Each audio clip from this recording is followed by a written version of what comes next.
Welcome back, everyone. I'm your host, and this is The Politics of Survival. I'm TheTaraReade, and we have a great guest with us tonight.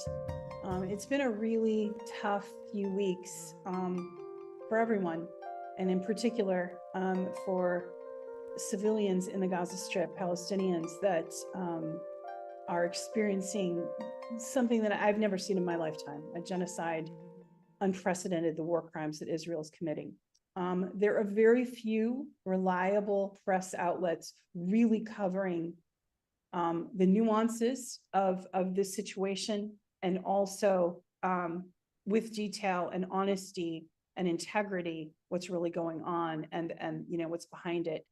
It is not a complicated situation. That's one of the propaganda tools that Israel tries to make. It's a very simple one. They are the occupiers, and now they are basically, I don't even want to use the word ethnic cleansing because it's not strong enough. They're committing a Holocaust to a population, and it's heartbreaking. Without further ado, I want to bring the editor and founder of MintPress News, Mnar Adley, and Mnar is someone I admire, a work I follow, and I've followed for a very long time. Mnar, thank you for being with us. Thank you so much for having me and for talking about the genocide in Gaza.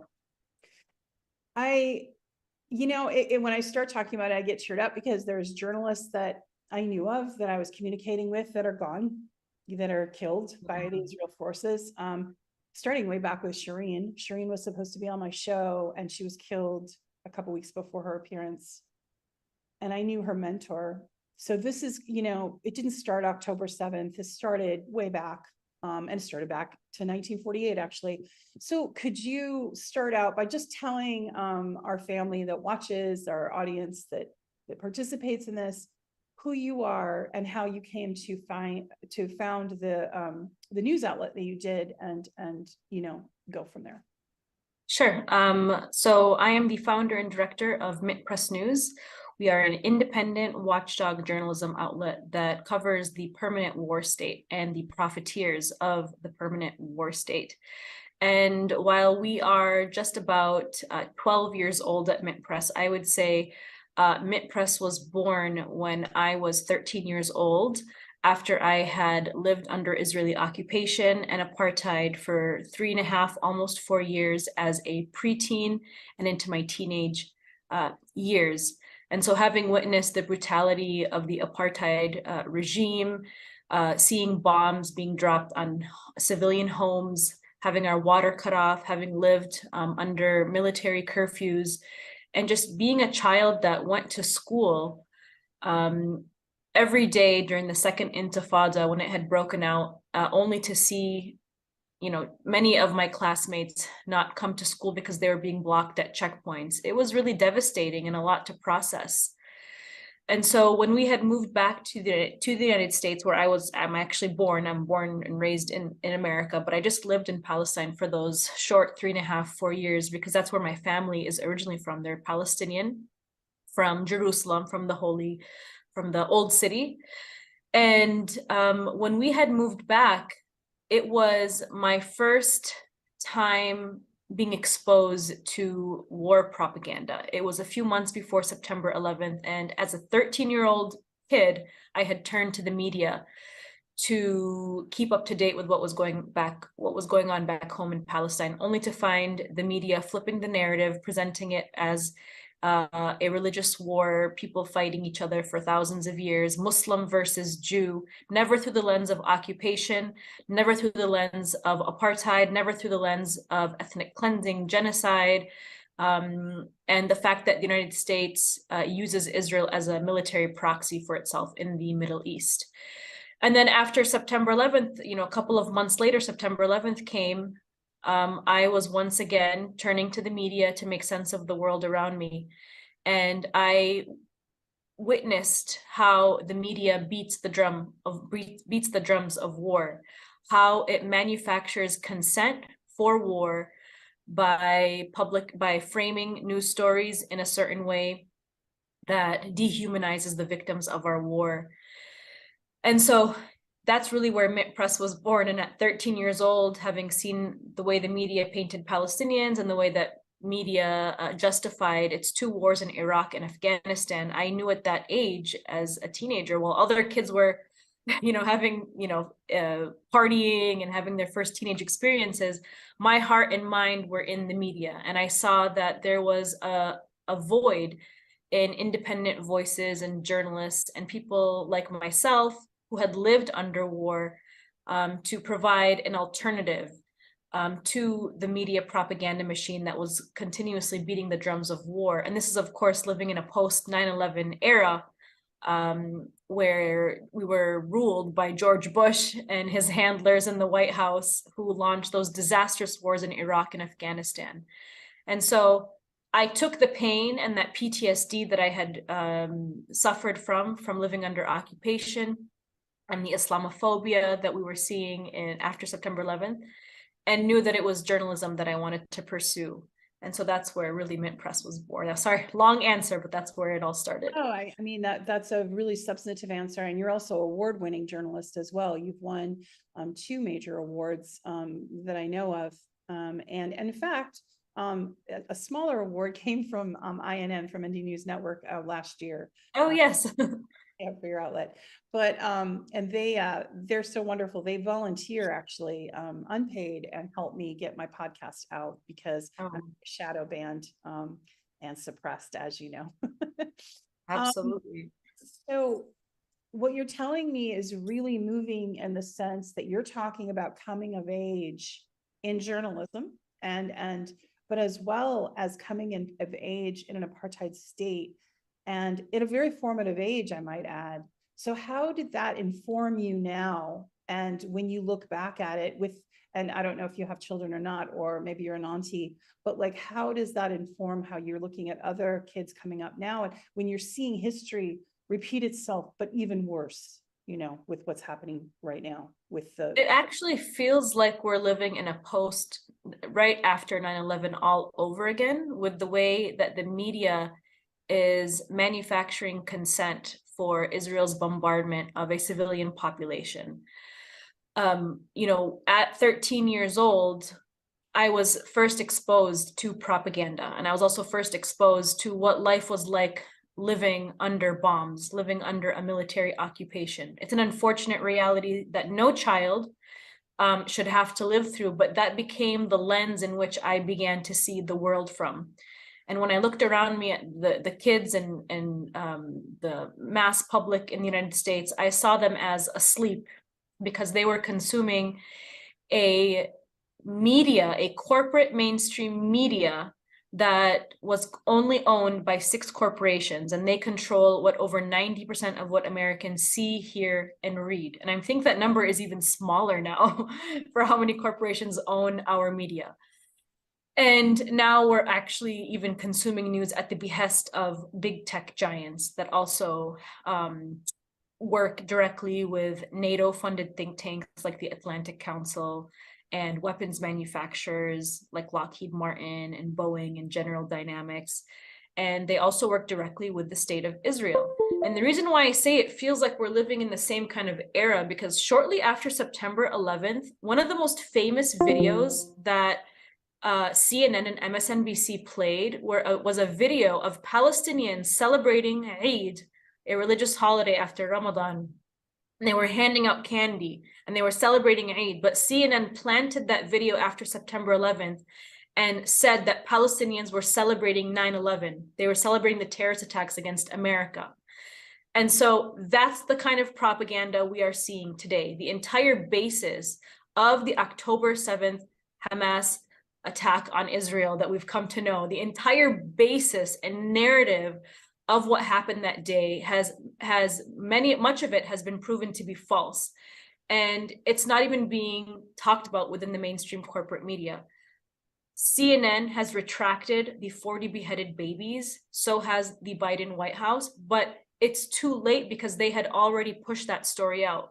When CNN and MSNBC planted that story of Palestinians celebrating Eid in Gaza, they also retracted that story about a month later after pressure and people exposed that story was not Palestinians celebrating 9/11. That was in fact Palestinians celebrating Eid.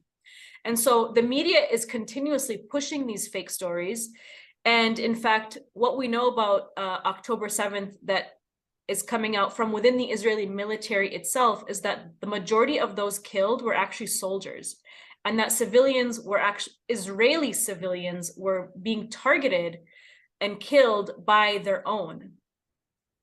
Yes. And so even though we know these things have come out, this new information, which completely has reshaped the narrative about what has happened on October 7th, the media is still pushing, many outlets, including Politico.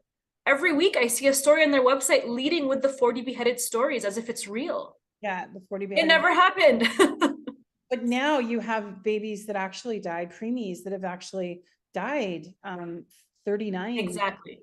So today we have images of actual Palestinian premature babies, about 40 of them that were connected to incubators. They were let in the incubators to breathe. They're premature babies, and they have had to be unplugged because the Al Shifa hospital has run out of fuel.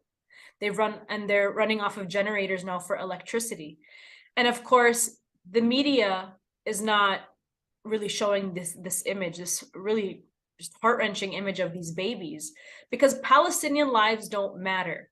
And I think that's one of the biggest things is that we've learned from this media propaganda campaign by Western corporate media, which, by the way, I don't even call them establishment media anymore. They're an extremist media beating the drums of war. And the way they do this is through soft propaganda of dehumanization of the victims of our war. And so you'll see outlets framing every single news story with one simple line of Hamas, Hamas, Hamas. Israel believes Hamas has built tunnels here. Israel says that Hamas is using these hospitals as a human shield, or the people inside the hospital as human shields. Hamas is using these ambulances to ship weapons. When we have, it's like, you know, the Palestinian people cannot be given the same kind of humanity as Israeli civilians. We are constantly being dehumanized, and the word Hamas has been used as like this really bad word within, you know, Western corporate media, and it's because of what we don't really know of what's happening on the ground. Well, you know, they've labeled it as a terrorist organization. And I had a conversation 2 weeks ago with someone, and I said, look, you know, my family came from Ireland and emigrated to the US, much of them, and people can call the IRA terrorists. They're not terrorists. The occupying force, the British Army, labeled the IRA terrorists. They're actually a resistance force in my mind. But I'm, you know, that's my background. And in the case of Hamas, if you look at the real origins of Hamas, it's a resistance organization, and it has other, you know, so there's an argument there. And the argument is the way the propaganda works is how to, by labeling something terrorist, you're dehumanizing, you're making the ultimate evil enemy, you're making that without question, those people should be killed without a trial, without due process. It's like a word that you use to demonize a group or a person in that case. So and that's what I mean. And that's what I mean. It feels like we're living in a post 9/11 world, because terrorism was used to justify the terrorism that our country launched on Iraq and Afghanistan that resulted in 2 million people dead in Iraq, 2 million dead in Afghanistan. And hospitals at that time were being bombed and targeted. Civilians were being bombed and targeted. Chemical weapons by the United States were ironically being used on civilians in those countries. And so right now, because this word terrorism is being pushed around, civilians in Gaza are being targeted, and their deaths are just being forgotten and whitewashed. It's stunning, really. Besides the fact, of course, the electricity, the starvation, the lack of water, bombing the water truck when there are people desperately in need, leaving people under the rubble, when if they use their bulldozers instead of knocking down houses to try to save some people and some children, but instead 1,500 people remain under the rubble, most likely by now dead. And it's stunning. You know, with Iraq, we saw it, but I think with social media now, and now, you know, I wanted you to speak to this about social media, how has this changed the ability for them to whitewash and get this propaganda out and make and dehumanize when we're seeing images of babies and families being wiped out and you know it's happening in real time. And I so talk a little bit about like what that means, seeing it roll out, a genocide basically roll out on Twitter and other social media platforms. Well, now people around the world and media organizations cannot ignore the plight of Palestinians. We are seeing Israel's bombardment of Gaza. We're seeing Israel's targeting of civilians literally live on TV, live on social media. And Israel has spent millions of dollars on targeted ad campaigns, targeting children and targeting adults to equate Hamas with ISIS. And again, that's their attempt to dehumanize Palestinians and label them all as Hamas and terrorists. And now we know that billionaire oligarchs have launched a campaign worth over $50 million to propagandize Americans to decrease their sympathy with Palestinians and push a very pro-Israel narrative. Oligarchs are doing that. Can you name a couple? Let's call them out. Absolutely. It's being led by billionaire oligarch Barry Sternlich. He is courting 50 other billionaires to fund the campaign, including Google CEO Eric Schmidt, Dell CEO Michael Dell, and financier Michael Milken. And of course, just those 4 people, their net worth is around $500 billion. And so these are Wall Street and Hollywood investors and billionaires that have come together to counter the narrative about what's happening in Israel and Palestine. And it's because on social media, Palestinians have won the hearts and minds of people around the world. More and more people around the world are opposing Israel's bombardment of Gaza. They're calling Israel what it is. It's an apartheid state. They're calling it ethnic cleansing. They're calling this genocide. They're calling this a Holocaust. And that's what it is we're watching a Holocaust in real time being perpetrated against a civilian population. And that's where we're seeing the propaganda war being played out, is between civilian journalists like Mu'taza Azaiza, who are just simply live streaming what they're seeing as they walk through the streets of Gaza where civilians are being targeted, versus a multi-million-dollar propaganda campaign led by these billionaires, led by the state of Israel, led by the Israel lobby. And yet they are spending all of this money, and it's quite obvious that the world has spoken in support of Palestinians. And this is really not about taking sides, like I'm pro-Palestinian or I'm pro-Israel. It's like, are you against genocide or not? That's very, very simple. That's all it really, really is. Yeah, it's about being pro-human. And you know, there are many, you've seen the amount of Jewish people in America that are speaking out, not in our name, those Exactly. and then, you know, and so I think there's kind of people convolute the Zionists versus the Jewish people, but Zionism is different, and not every Jewish person is a Zionist, and not every Zionist is even on board with Bibi. So he was not very popular, actually, right before this happened. You know, there's a theory, and because you're the editor of this news outlet, I know you have to be careful because it's unsubstantiated. But there is a theory, because of those Tomahawk helicopters that were filmed on October 7th, that there was American, you know, in other words, made, that there were CIA boots on the ground, and that maybe that music festival, part of that was a false flag.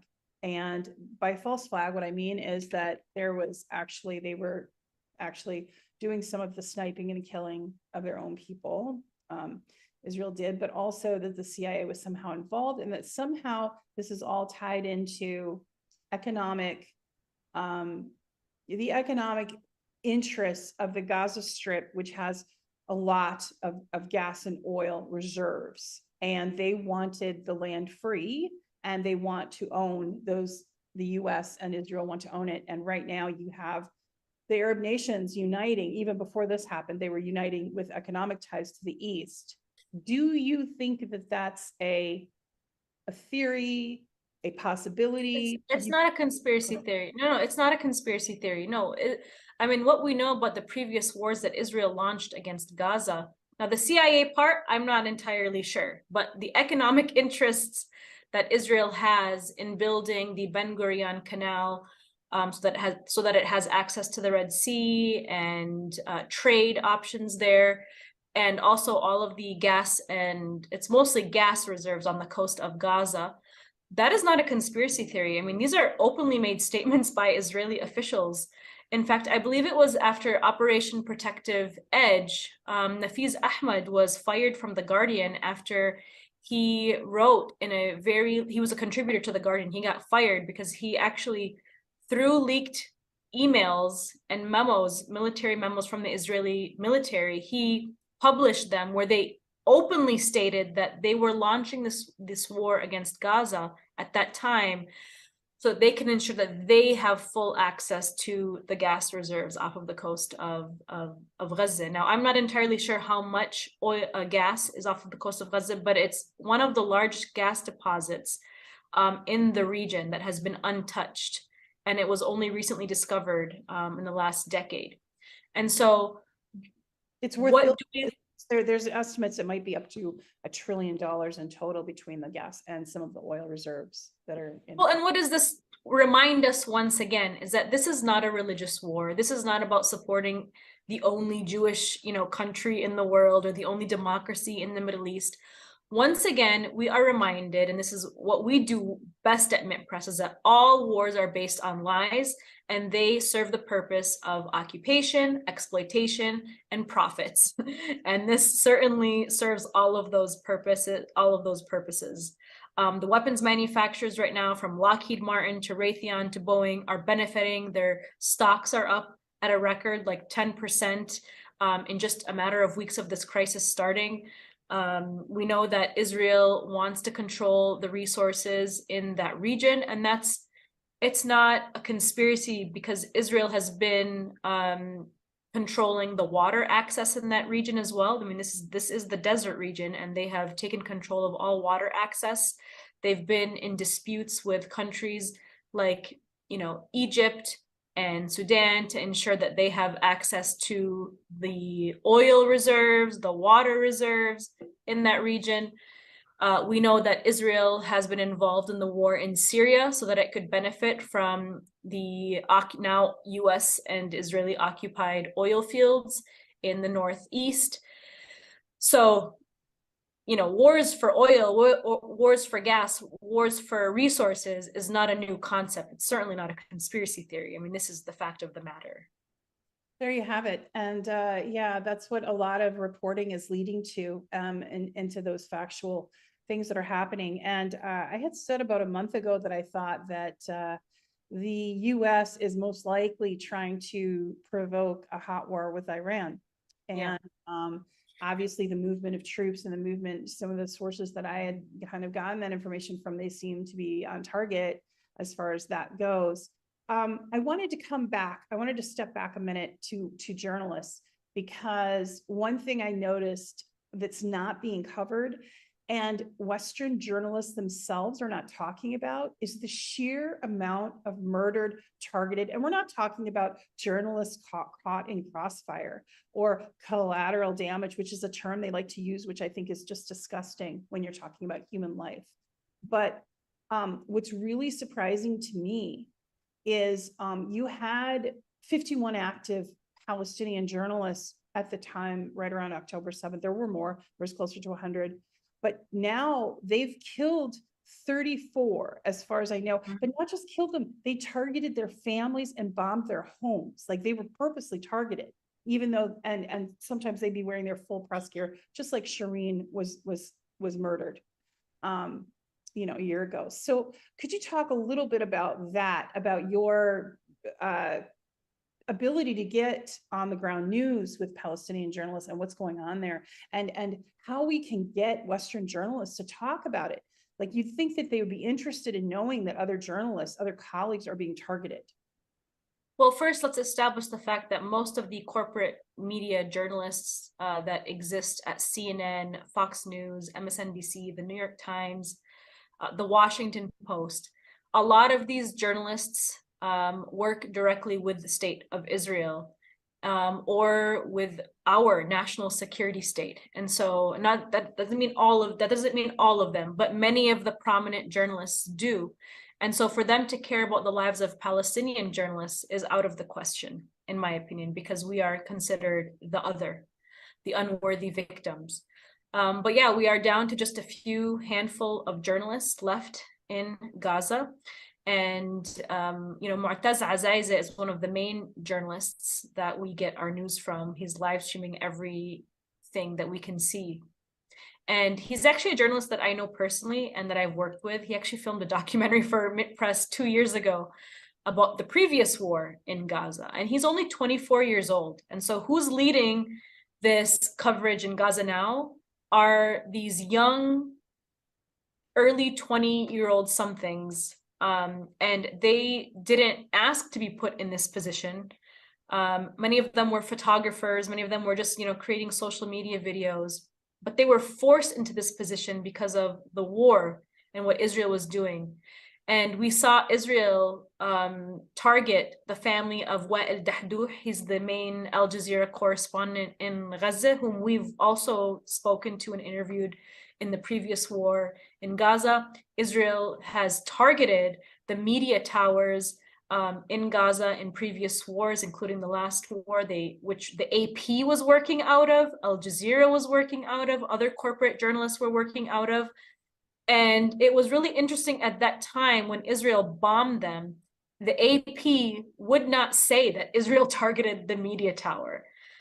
That's where these corporate media outlets' agendas are. They don't see Israel as the perpetrator, because they are working directly with the state of Israel on how to cover the war in Gaza and Israel's occupation. We are in an information war as well as a war on the ground, no doubt. So when you have in an information war, intelligence plays a huge key, right? So you have Mossad and CIA working hand in hand, wouldn't you say?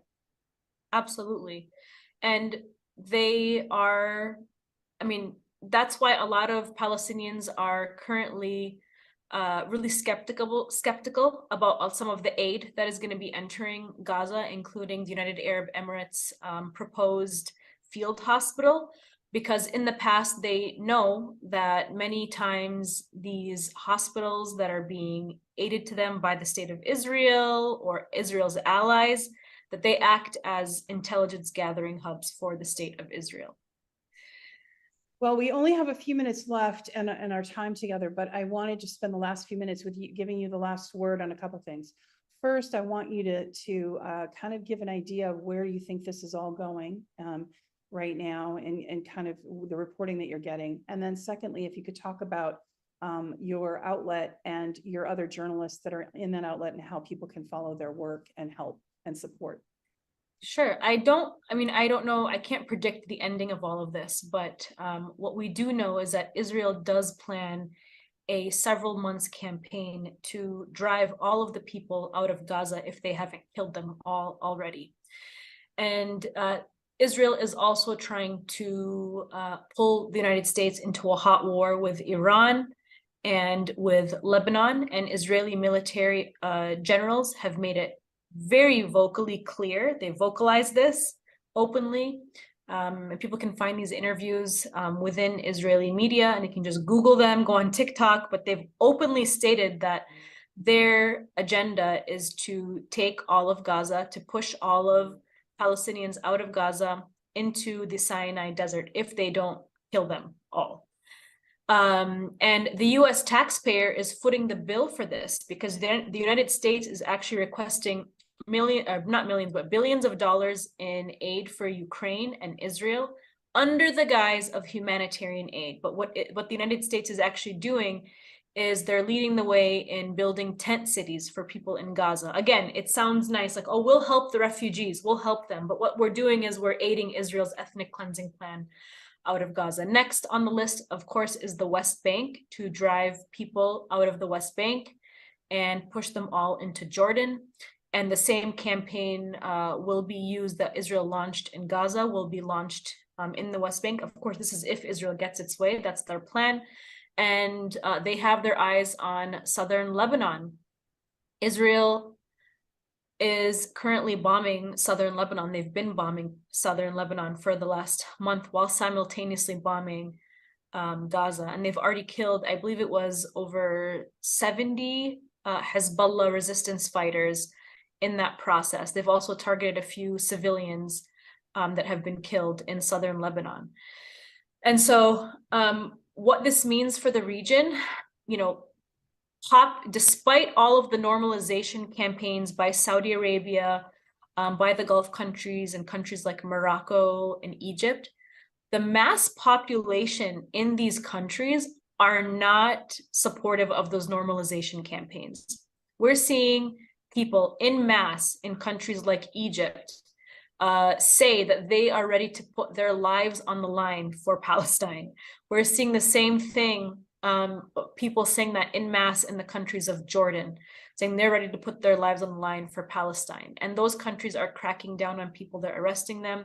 But in fact, the more people see the genocide in Gaza, the bloodshed, the children being targeted, the more fire this is fueling people's energy to want to help the people of Palestine. And so if this war continues, we are going to see a lot of civil disobedience and uprisings taking place in countries like Egypt and Jordan. And that could be the fall of those countries. And this is real. This is happening. In fact, countries in the Gulf have actually already warned that if this war continues, we're going to see a shift in the entire population in the Middle East and what these countries could look like very soon. Obviously, nobody wants it to go that far. Everyone wants a ceasefire to be announced right now. But as long as the United States and Great Britain continue to help Israel and send them weapons, and the European Union continues to say, we stand by Israel and there are no red lines, and Israel is just given basically the thumbs up to just do whatever it wants to do, Israel will continue this war. And war is good for business. And so the people here in the United States, the handlers, Joe Biden's handlers in the White House, the weapons manufacturers, they're not complaining about that.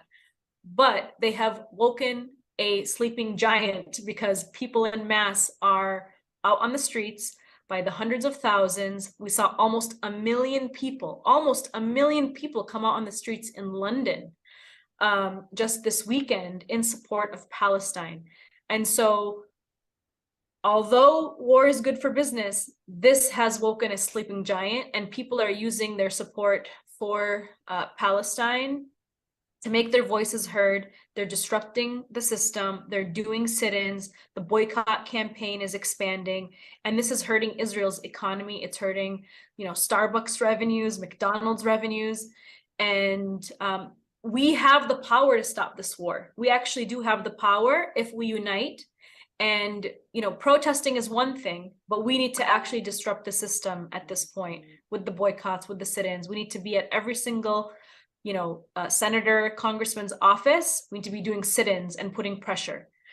And for the last part about MintPress, we're continuing to follow this crisis as we have been for a very long time, covering all of the Western wars, from the wars in Libya, Somalia, Sudan, Yemen. We've continued to cover these wars, and we're going to continue to cover this war and to expose the agendas of the permanent war state. But I think we're living in a very critical time in world history where people are rising above the propaganda. They're seeing through it. And I really, really hope that when and if this war is over, I hope they can take that energy and their ability to have seen through this propaganda to know that there is no such thing as a humanitarian war. There is no such thing as dropping bombs on civilians as a means to save people. All wars are based on lies, and we will continue to expose that war agenda. Thank you so much. And thank you for the time and your energy and all the focus that you put into this. Now, where can people find MintPress News on Twitter and in general? So MintPress News, people can go to our website, mintpressnews.com, where we have a lot of investigative journalism.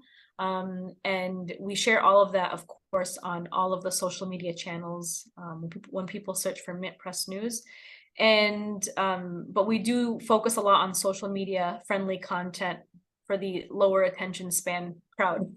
So.